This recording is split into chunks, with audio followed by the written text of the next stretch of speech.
I learned that the company and their offer were genuine.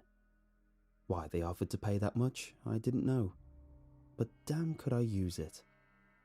To be honest, I expected to find a high-tech building, the type that consisted of nothing but glass and steel.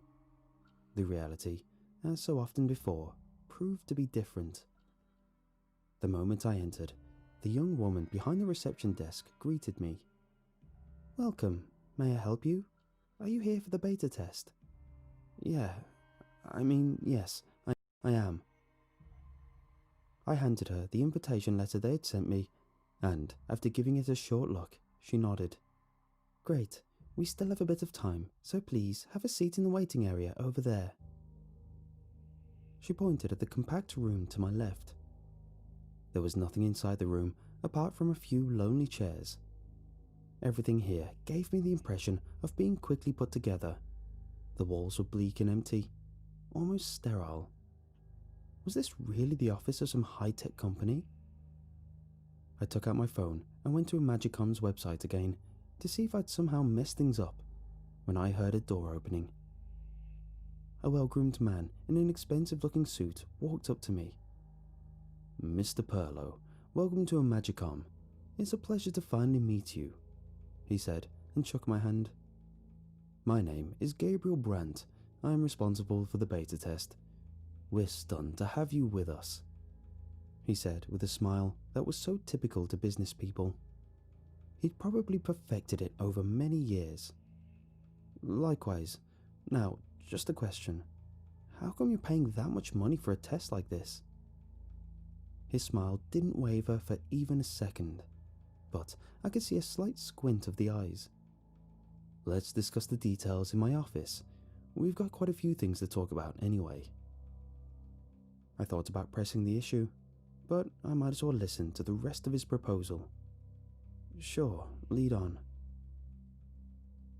He led me through a short hallway as bleak as the rest of the building. It seemed we were the only people there apart from the reception lady. Before I could look around though, Brandt opened the door and led me into his office. The room looked different from the rest of the building. It was almost completely white and seemed far more modern, almost futuristic in design. A sleek white table filled the center of the room, and one wall was nothing but a giant wall display. Brandt motioned for me to sit down on a chair. Once he'd taken a seat opposite me, he pressed a button somewhere below the table and a video started to play on the display. It started with the catchline, "Imagicom presents the most immersive virtual reality experience ever." The video showed a quick succession of various photorealistic environments from a person's point of view. Then the system itself was showcased. It differed from anything I'd ever seen. There was no bulky headset, no gloves, nothing like that. Instead, it showed a pair of connectors placed on the person's head, a sort of membrane one wore over the face, and a small black box responsible for connecting to Magicom's cloud. "So, what do you think?" Brandt asked me once the video was over. "Is this real? That looks like something from a science fiction movie." Brandt smiled, but for the first time, his emotions seemed to be genuine. There was an edge to his expression, however, something sharp. "Well, Mr. Perlow, reality isn't so different from science fiction anymore.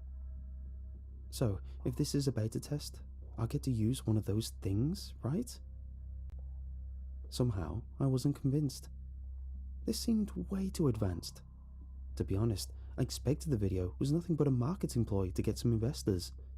The actual system was probably way different. "Indeed, you will be the very first person to test our new system. Outside of your company, I assume?"